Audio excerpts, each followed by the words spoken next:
Muy buenos días en este domingo.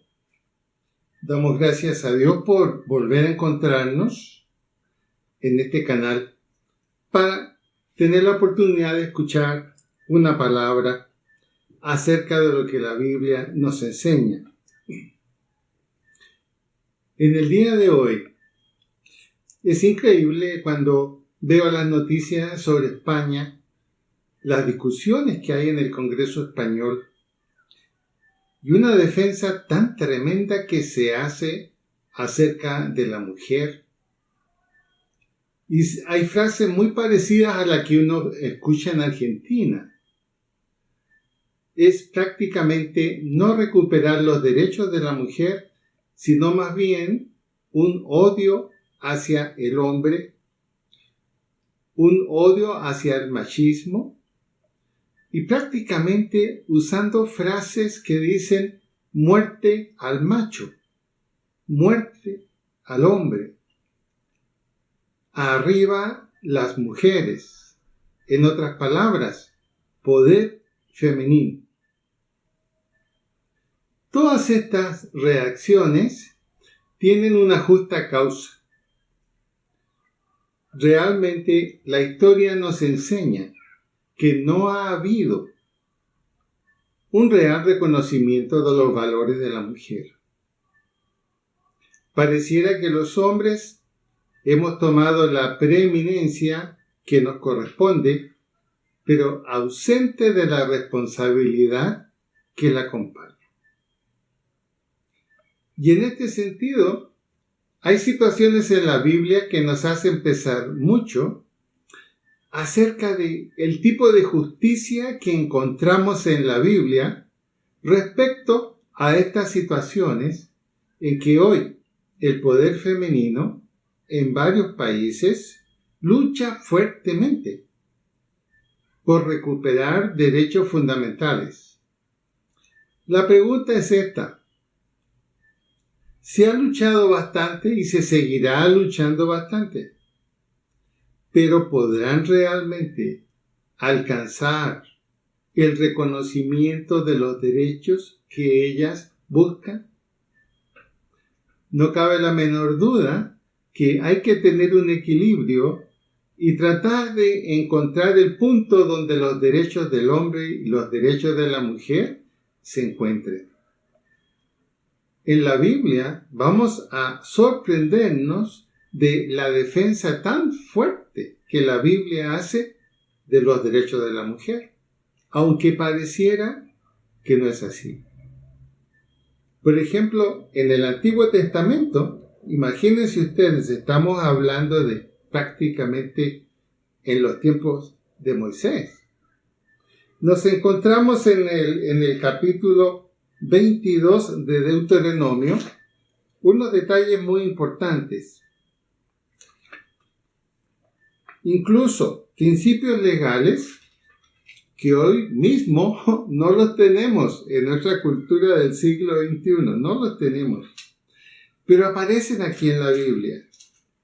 Entonces yo hago una pregunta: ¿qué tal si de pronto tuviéramos esas normas bíblicas acerca del hombre, acerca de la mujer y el comportamiento de ambos? ¿Nos sorprendería?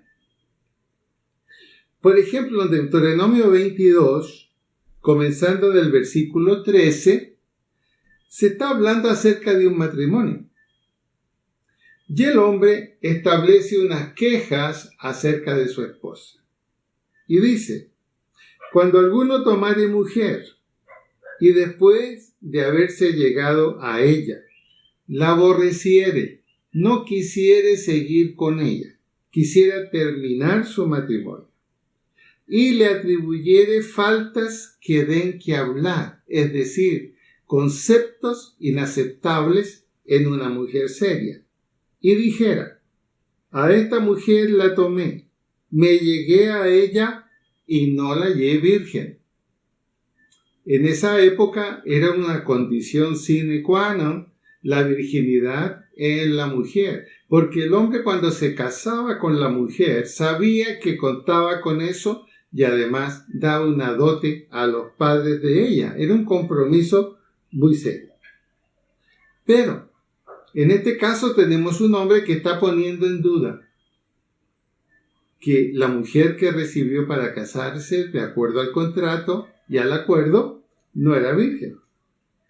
Entonces el padre de la joven y su madre tomarán y sacarán las señales de la virginidad de la doncella y lo pondrán frente a los ancianos de la ciudad, los encargados de hacer justicia. Y dirá el padre de la joven a los ancianos: yo di mi hija a este hombre por mujer y él la aborrece. Y aquí él le atribuye faltas que dan que hablar, diciendo: no he hallado virgen a tu hija, pero ved aquí las señales de la virginidad de mi hija. Entonces exponía las sábanas de la noche nupcial donde estaban las pruebas de la virginidad de ella. Entonces, ante la evidencia, los ancianos de la ciudad tomarán al hombre y lo castigarán. Fíjense, primera acción, por decir algo falso respecto de su mujer. Y le multarán en 100 piezas de plata, una multa bastante grande, las cuales darán al padre de la joven por cuanto esparció mala fama sobre una virgen de Israel, y la tendrá por mujer. Y miren, no sé si aquí la mujer habrá quedado contenta o no. La tendrá por mujer y no podrá despedirla en todos sus días. ¿Ustedes piensan que en esa época era muy fácil para un hombre hablar mal de una mujer? Y sobre todo de cómo la encontró cuando se casó, alegando que había sido engañado por los padres y por ella y que no era virgen, requisito en ese tiempo. Duro castigo. Pero miren el versículo 20. Mas si resultare ser verdad que no halló virginidad en la joven, entonces la sacarán a la puerta de la casa de su padre y la apedrearán los hombres de su ciudad y morirá, por cuanto hizo vileza en Israel, fornicando en casa de su padre. Así quitarás el mal de en medio. De pronto nos parece un castigo muy violento, pero piense un poco. Los hombres de ese tiempo, conociendo cuál era el castigo por mentir sobre su esposa, con el afán de deshacerse de ella, obviamente que no lo iban a hacer. No iban a correr nunca ese riesgo. Incluso le doy este dato. No hay en la Biblia evidencias de que hubieran habido muchos apedreamientos por esta causa. Algunos escritores plantean que difícilmente podríamos encontrar uno, a lo mejor. Ahora este otro caso. Fíjense que ahora cuánto ha costado una ley de cárcel hasta la muerte en los casos de violaciones de niños. Más de 10 años luchando por la aprobación de esa ley, porque esa ley sería el único freno para un violador de niños. Y aún es un castigo que ni siquiera es tan adecuado. Miremos cómo miraban la violación. En Deuteronomio, en el capítulo 22, dice aquí: mas si un hombre hallare en el campo a la joven desposada, es decir, una novia, una joven, y la forzare a aquel hombre acostándose con ella, morirá solamente el hombre que se acostó con ella. ¿Cómo le parece? Morirá. Mas a la joven no le harás nada, no hay en ella culpa de muerte. Pues como cuando alguno se levanta contra su prójimo y le quita la vida, así es en este caso. Y terminamos aquí, en este capítulo, con otra situación. Cuando algún hombre hallare a una joven virgen que no fuere desposada, y la tomare, y se acostare con ella, y fueren descubiertos relaciones ilegales, entonces el hombre que se acostó con ella dará al padre de la joven 50 piezas de plata, y ella será su mujer, por cuanto la humilló. No la podrá despedir en todos sus días. Ninguno tomará la mujer de su padre, ni profanará el lecho de su padre.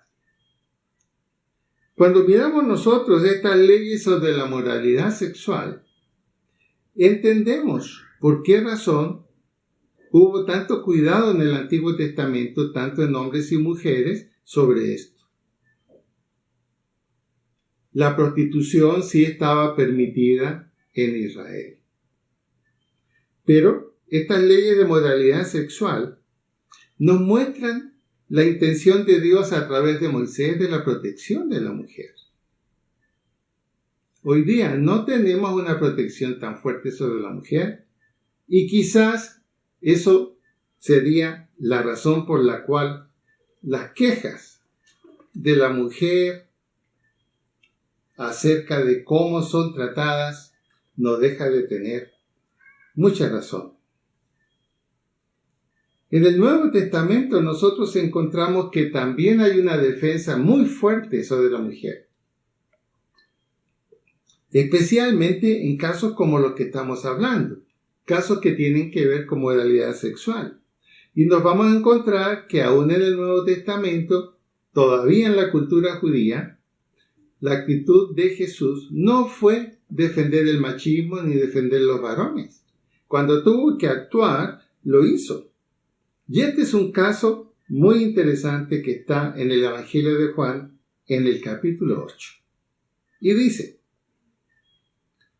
Y Jesús se fue al monte de los olivos, y por la mañana volvió al templo, y todo el pueblo vino a él. Y sentado él les enseñaba. Entonces los escribas y los fariseos le trajeron una mujer sorprendida en adulterio. Y poniéndola en medio le dijeron: Maestro, esta mujer ha sido sorprendida en el acto mismo de adulterio. Y en la ley nos mandó Moisés apedrear a tales mujeres. Tú pues, ¿qué dices? Es interesante que ellos, los acusadores, podían haber ido a cualquier rabino, porque el rabino ejercía justicia, y plantear el caso. Y sin duda habrían encontrado, en esa época en que ya la ley no estaba siendo cumplida tan formalmente por los judíos, sin duda alguna hallarían algún rabino que les iba a dar la razón y iba a autorizar el apedreamiento de la mujer con el consentimiento de alguna autoridad romana, porque los judíos no podían dar muerte a nadie, sino solo con autorización de un funcionario romano. Maestro, esta mujer ha sido sorprendida en el acto mismo de adulterio, y en la ley nos mandó Moisés apedrear a tales mujeres. Tú pues, ¿qué dices? Mas esto decían tentándole para poder acusarle de que no respetaba la ley judía. Pero Jesús les dijo: ¿por qué han traído a esta mujer? Ha sido sorprendida en el acto mismo de adulterio. Jesús se dio cuenta que estaban tentándolo para hacerlo caer. Vamos a encontrar que ellos tenían dos posibilidades de queja frente a Jesús como rabino, en este caso. Podrían torpedearlo por un lado o por el otro lado. Entonces Jesús, inclinado hacia el suelo, escribía en tierra con el dedo. Es interesante, allí están los acusadores. Ahí está la mujer. Imagínense la situación, la mujer postrada en el suelo y un grupo de hombres indicándola con el dedo.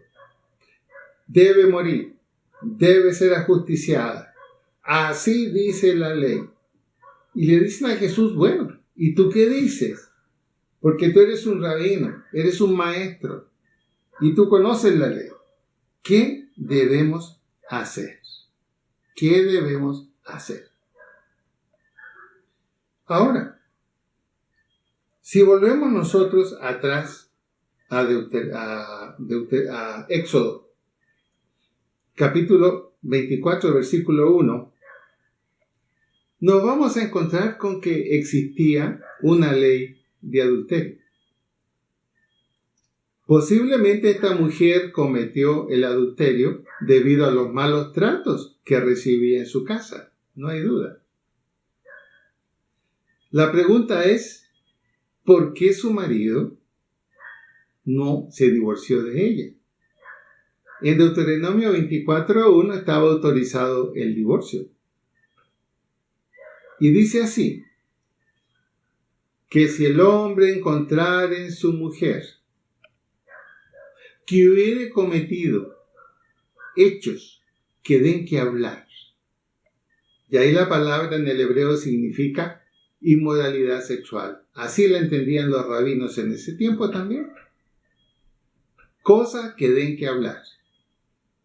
Le escribirá carta de divorcio y entregándola en la mano de ella, la despedirá. Y la mujer con esa carta de divorcio podía ir y si encontraba a alguien que se quisiera casar con ella, tendría toda la libertad para hacerlo. Existía una ley de divorcio. En el caso que estamos planteando, allí hay una falta de derechos en el caso de la mujer. La mujer judía en esa época no tenía derecho a solicitar el divorcio. El derecho a solicitar el divorcio lo tenía el hombre. Ok, injusticia. Injusticia.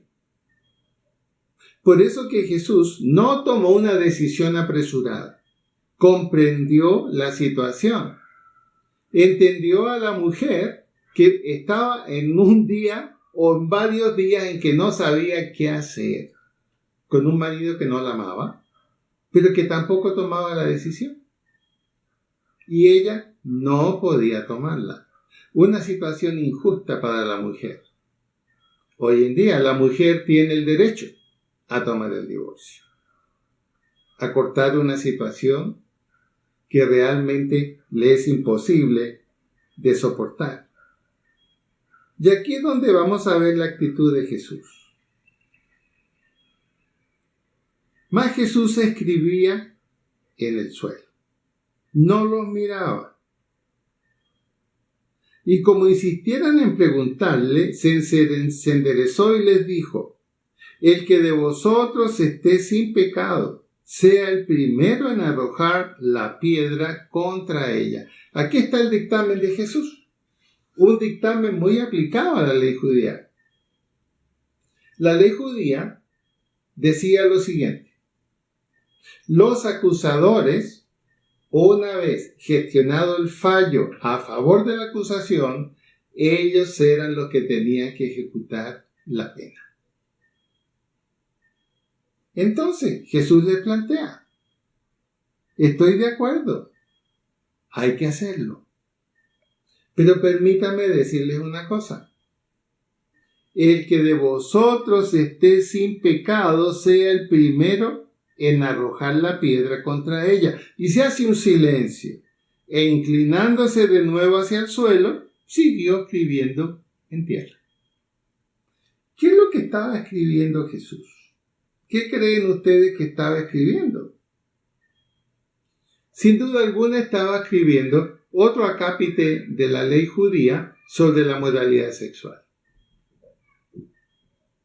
Y este acápite de la ley judía sobre moralidad sexual, en estos casos, ¿qué decía? En primer lugar, en Éxodo 20:14 está el mandamiento, uno de los 10 mandamientos, que dice, no adulterarás.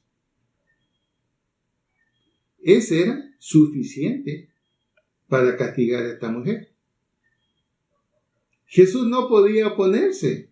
El mandamiento era muy claro, no adulterarás. había sido sorprendida en el acto mismo del hecho. La pregunta es, ¿qué es lo que escribía Jesús? ¿Qué es lo que quiso decir? Seguramente la Biblia no lo dice, pero podemos pensarlo.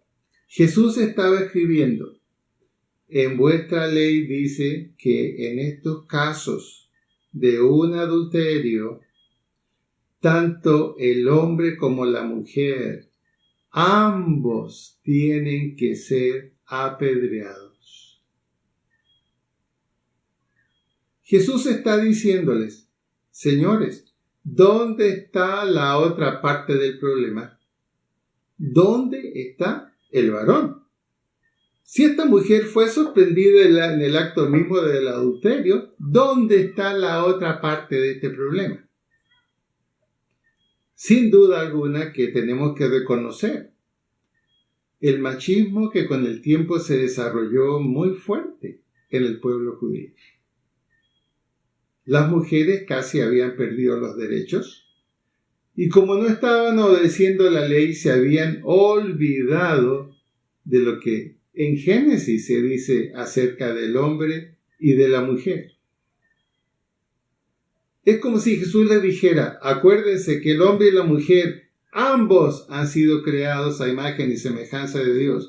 Por lo tanto, son iguales en naturaleza, solo diferentes en función. Y ellos estaban olvidando eso. En segundo lugar, estaban sobrepasando la norma misma que ellos estaban pidiendo. Mujer sorprendida en adulterio, tiene que morir y tiene que ser apedreada. Jesús dice: no tengo ningún problema. Pero ¿dónde está el otro? Porque la ley dice que si ambos son sorprendidos en adulterio, ambos tienen que ser apedreados. La ley de moralidad sexual era muy justa en el tiempo de Moisés. Sin embargo, Jesús rompió el silencio cuando insistieron en preguntarle: bueno, ¿qué vas a decir sobre esto? ¿Vas a tomar la decisión que nosotros queremos que sea castigada?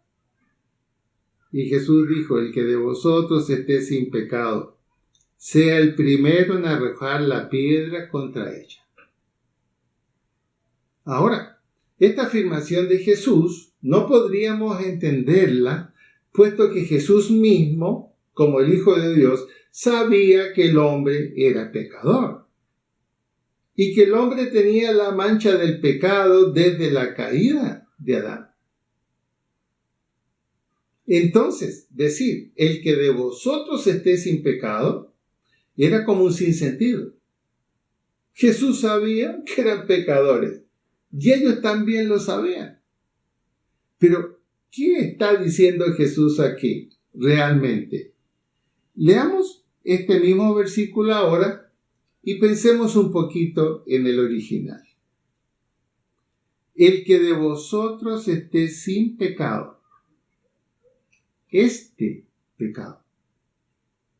El pecado del cual ustedes están hablando. Es como que Jesús les dijera: conozco desde las páginas del Antiguo Testamento y he sido testigo cómo ustedes cada vez poco a poco fueron desvalorizando a la mujer y abusando de la mujer, dejándola sin ninguna causa y escogiendo mujeres paganas y dejando las mujeres judías sabiendo que la ley a ustedes no se lo permitía. Tenían que casarse con alguien del mismo pueblo judío. Entonces, ¿qué está pasando aquí? ¿Dónde está la moralidad de ustedes? Es lo que le está diciendo con esas simples palabras. El que de vosotros esté sin pecado sea el primero en arrojar la piedra contra ella. Jesús dice: el castigo es justo, tiene que morir apedreada. Pues número 1, el que de ustedes no haya hecho esto mismo, tendrá derecho. Tendrá derecho. Y si uno de ustedes está en esa condición, ejercita el derecho. Pero se dan cuenta que Jesús ha hecho un juicio excelente. Actuaron mal. No trajeron a los dos culpables, sino solo a la mujer, mostrando su actitud ante la mujer. Y Dios no lo aceptó, créame.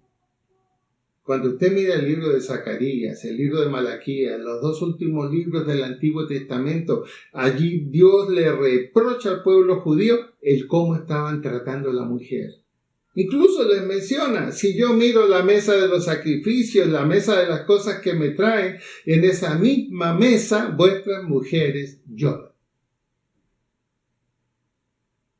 Si usted pensaba que en la Biblia no había una defensa sólida a la mujer, aquí la estamos viendo.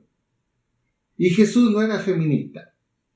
Lo que Jesús está afirmando, el valor de la pareja, el valor del hombre y la mujer, el valor de que ambos se transforman en una misma cosa. El hombre fue creado y cuando estuvo solo, ¿qué descubrió? No puedo vivir solo, necesito ayuda, necesito asistencia, necesito alguien con quien ser yo mismo. Aquí solo hay animales y plantas. Y la mujer es creada a partir del hombre.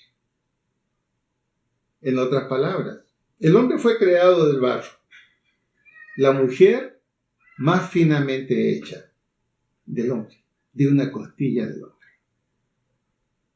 Y Dios dijo, le haré ayuda idónea para él. Hay un salmo donde un versículo dice, Dios es nuestro amparo y fortaleza en el tiempo de necesidad. La palabra idónea significa amparo, auxilio, ayuda, fortaleza para asistir. En otras palabras, en Génesis se nos dice que el hombre no sobrevive solo, no puede vivir solo. Necesita a la mujer y la mujer necesita al hombre. Entonces, no hay una superioridad del uno sobre el otro, sino diferentes roles. Y cuando ambos roles se juntan, entonces la pareja tiene éxito. Pero volvamos entonces a nuestro caso. Siguió escribiendo en tierra. Y yo creo que escribiendo en tierra les puso las citas bíblicas del castigo de apedreamiento a ambos y lo que decía el mandamiento no adulterarás. Y Jesús dijo, bueno, estoy esperando que me dicen. Versículo 9. Pero ellos, al oír esto, acusados por su conciencia. ¿De qué les acusó su conciencia? No estaban siendo imparciales. Y querían una justicia totalmente parcializada. Querían que Jesús les dijera, apedréenla. Inmediatamente le habrían echado en cara todos sus mensajes de amor, todos sus mensajes de conciliación, todos sus mensajes de salvación. Se los habrían echado al piso. Era una buena trampa. Y si no tomaba una decisión sobre este caso, también podría ser acusado ante otros rabinos de que no estaba cumpliendo la ley. Era una trampa excelente la que le pusieron a Jesús. Pero él la sacó adelante. Pero ellos al oír esto, acusados por su conciencia, salían de uno en uno. No se fueron como grupo. Algunos se quedaron pensando, insistimos, y lentamente su conciencia les fue diciendo, vayan, pidan perdón o háganse los locos, pero aquí no tienen nada que hacer. Y se van. Y queda la mujer ahí. La mujer no sabe qué hacer. Se da cuenta que frente a ella está alguien que realmente la puede juzgar, que tiene la autoridad para emitir un juicio. Por eso se queda esperando que venga el juicio de castigo sobre ella. Y aquí vemos la otra faceta increíble de Jesús.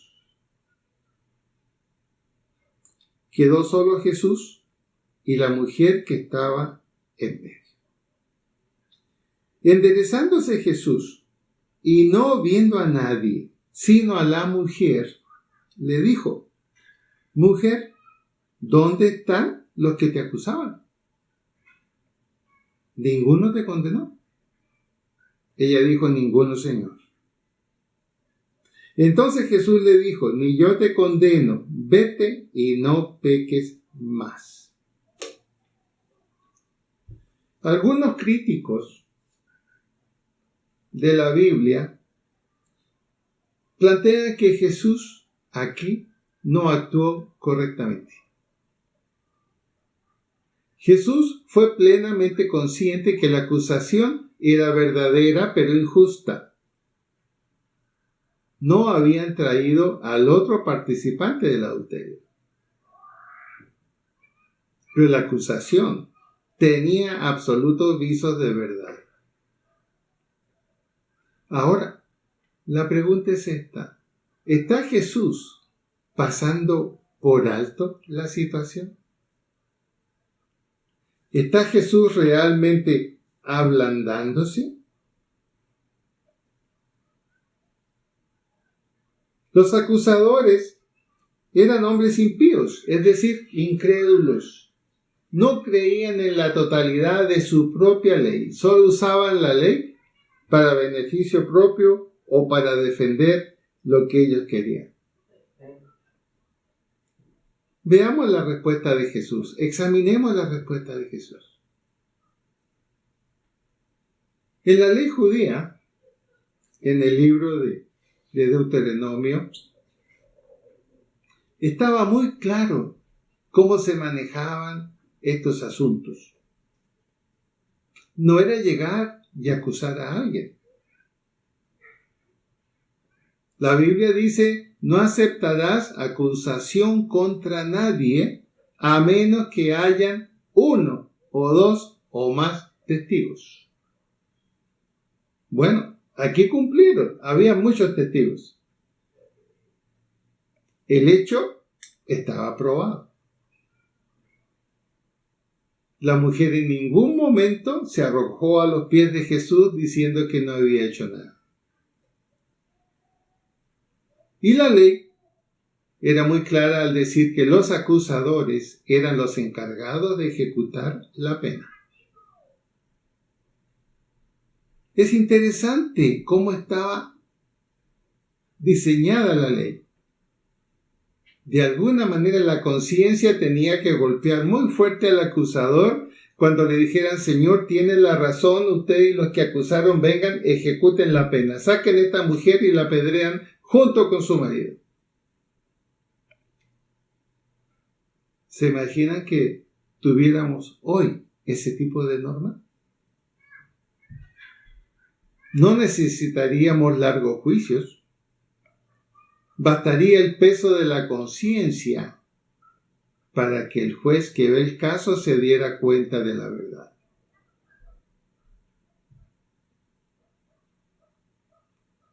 Hay un comentario muy fuerte que hizo un miembro de la Corte Constitucional de los Estados Unidos, el juez Oliver Wendell Holmes. Eso ya fue hace tiempo. Fue en los tiempos en que el ministro de Justicia de Colombia era el doctor Gaviria, a quien le decíamos por su barba el viejito Pascual. Era un hombre muy afable y un erudito en derecho, no cabe duda. Y él mencionó el caso de este juez Oliver Wendell Holmes en Estados Unidos. Hubo toda una discusión acerca de, bueno, ¿cómo se establece la verdad jurídicamente? Hay que contar solo con los libros, con los códigos, que es lo que se hacía antes. ¿Qué es lo que se hacía antes?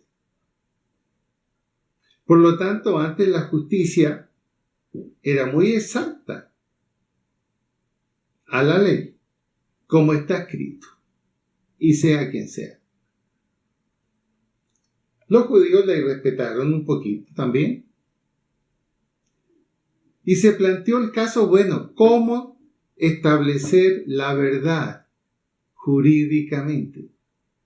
¿Cómo establecer si un grupo tiene la verdad y el otro que no está de acuerdo tiene la verdad? ¿Cómo establecer la verdad de algo para transformarlo en una ley, para transformarlo en una norma o en un principio?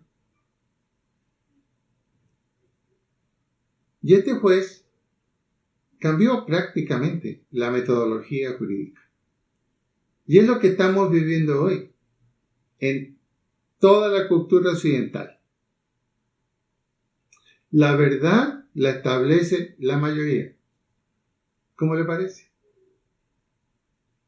Nosotros, lo que estamos viviendo hoy, los derechos que estamos viviendo hoy, son derechos establecidos por la mayoría. La Corte Constitucional toma sus decisiones por mayoría de jueces. Y jamás se piensa que de pronto el juez que votó negativamente estaba equivocado y no consultó bien los códigos. Bastó la mayoría. En el Congreso se discute, se hace una ley.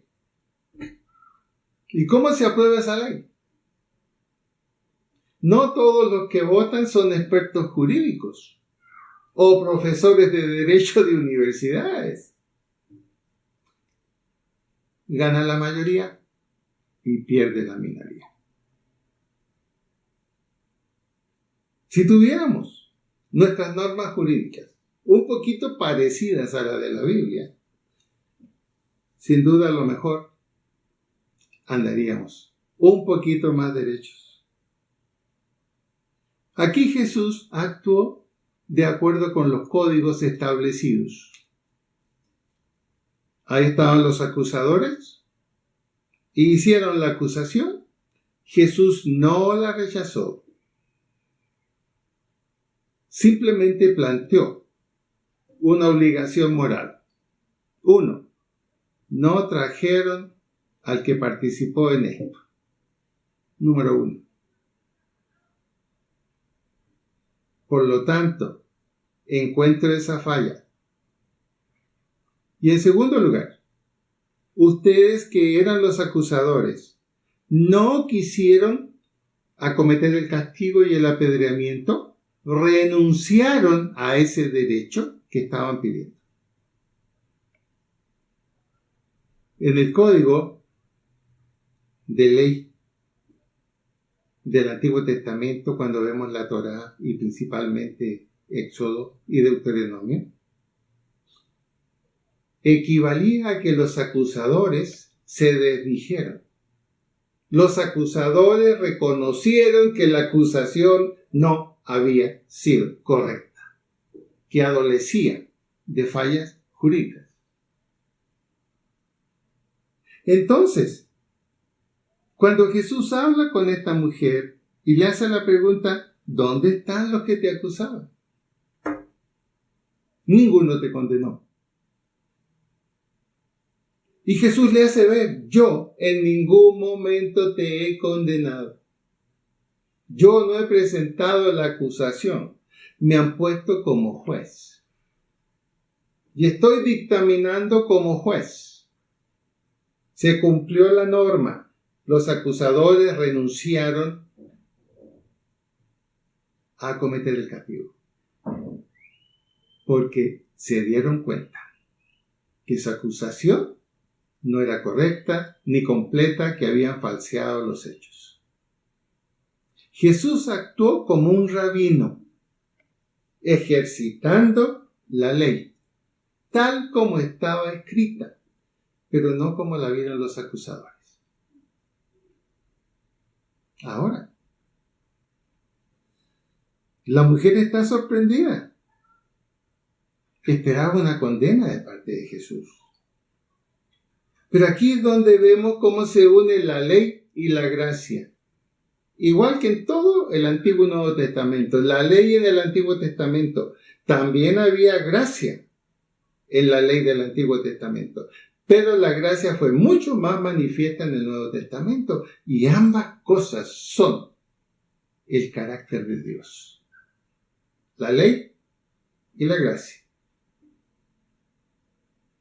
El amor y la justicia. Dios es coherente en lo absoluto. Y no se equivocó cuando reveló esos códigos legales a Moisés y a los rabinos que estaban de acuerdo con él. Por eso entonces Jesús le dijo, ni yo te condeno. ¿Por qué? Porque no tengo los elementos como juez a la luz de esta situación que fue planteada para decir que tus acusadores tenían la razón. Ellos reconocieron que no tenían la razón en solicitar lo que estaban solicitando. Legalmente yo no tengo nada contra ti, pero ahora hablemos espiritualmente. Porque la gracia también tiene un toque de justicia. Jesús no hizo solamente, ni yo te condeno, vete tranquila. No, fue fuerte. Junto con decirle, ni yo te condeno, le dice, vete. Pero no peques más. No vuelvas a hacerlo. Entiendo las condiciones y las situaciones en que estás viviendo, pero no se va a resolver tu situación como lo has tratado de hacer. ¿Se habrá enterado el marido de lo que pasó? Yo creo que sí. Yo creo que los acusadores corrieron, mira, no pudimos, el rabino no nos apoyó y el rabino es la ley.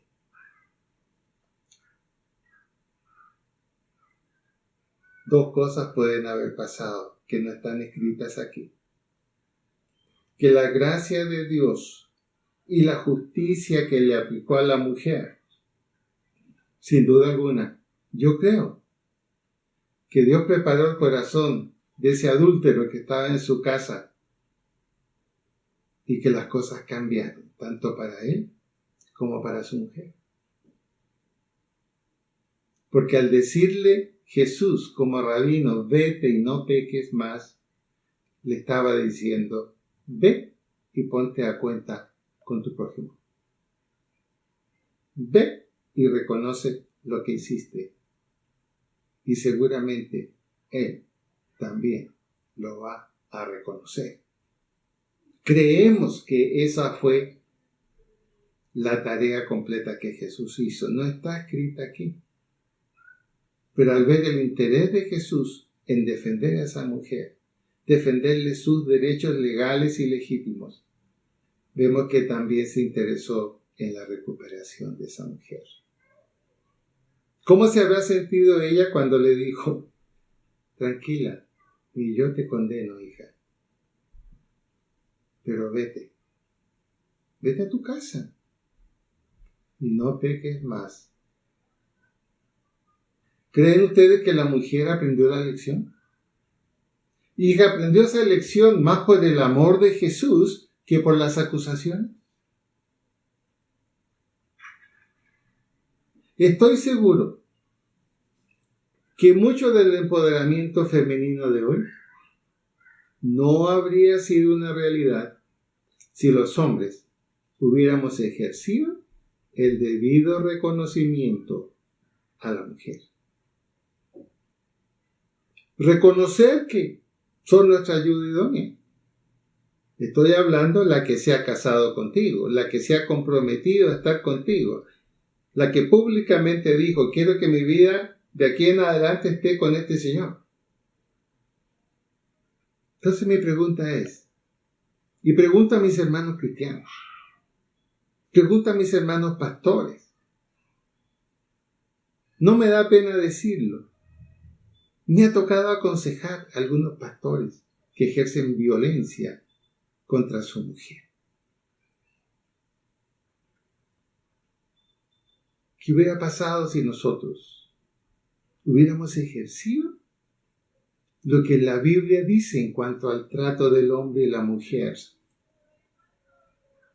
Pedro dice, y Pedro que era tan brusco, mira, reconoce que tu mujer es un vaso más débil. ¿Qué le estaba diciendo Pedro en ese versículo? Tú eres débil como hombre, pero tu esposa, tu mujer, es más débil. ¿Quién tiene que ejercer entonces el cuidado, la atención, el reconocimiento? Si los hombres hubiéramos hecho eso, no pasaría en Argentina que las murallas están llenas de letreros donde dice muerte al macho. Lo mismo pasa en España. Lo mismo pasa en España. Lo mismo pasa en Estados Unidos. En algunos países de Europa también pasa. Entonces la pregunta que quiero hacer en esta mañana, dirigida a los varones que son hijos de Dios. Varón, ¿cómo estás tratando a tu esposa? Varón, ¿reconoces lo que tu esposa hace por ti y por la familia? La has tenido ahora en el confinamiento. ¿Será que por la gracia de Dios has podido verla en una forma diferente? Al estar ahora en la casa las 24 horas del día, si ella no trabaja fuera de la casa, está trabajando dentro de la casa. ¿Te has dado cuenta lo que es el trabajo en la casa? Yo me he dado cuenta. Y te soy franco. Ayudo a lavar los platos. Ayudo aquí. Ayudo allá. Pero echo de menos mi oficina. Echo de menos mi oficina. Hay que reconocer. Si nosotros queremos un verdadero empoderamiento femenino, no se va a conseguir. No se va a conseguir con reuniones masivas, ni con declaraciones, ni con búsquedas judiciales. El empoderamiento femenino se va a producir cuando el esposo, el padre de la hija, el que está con esa mujer, la empodere reconociéndola, la empodere cuidándola, la empodere ayudando y diciéndole, si tú eres mi ayuda idónea, yo también en ciertas áreas puedo ser tu ayuda idónea. La Biblia dice, más bienaventurada cosa es dar reconocimiento que recibir. Es dando que se recibe. Los hombres soñamos con que nuestras esposas, nuestras mujeres nos respeten. No pedimos más. Y las mujeres están dispuestas a hacerlo. Pero ellas dicen, ámennos. Ámennos. El amor verdadero de un hombre por su mujer manifestado en cariño, en protección, en cuidado, en provisión, genera la respuesta precisa en la mujer. Respeto. Y si tu esposa te respeta, si tu mujer te respeta porque tú la amas y eres lo que ella necesita, en todo sentido, vas a tener una mujer correctamente empoderada, que no necesitará ser parte de una pandilla de mujeres que estarán gritando muerte al macho, o que entrarán a una catedral desnudas alegando igualdad. Jesús es un buen modelo, pero se necesitan códigos. Hay cambios que hacer en nuestras actuales leyes. ¿Cuánto me alegro yo de la aprobación de la ley de cadena perpetua para los violadores de niños? ¿Qué otra cosa se podría pedir? Pero sin duda alguna ya están buscándole algunos recovecos a la ley. Algunos están proponiendo que sea solo 25 años máximo.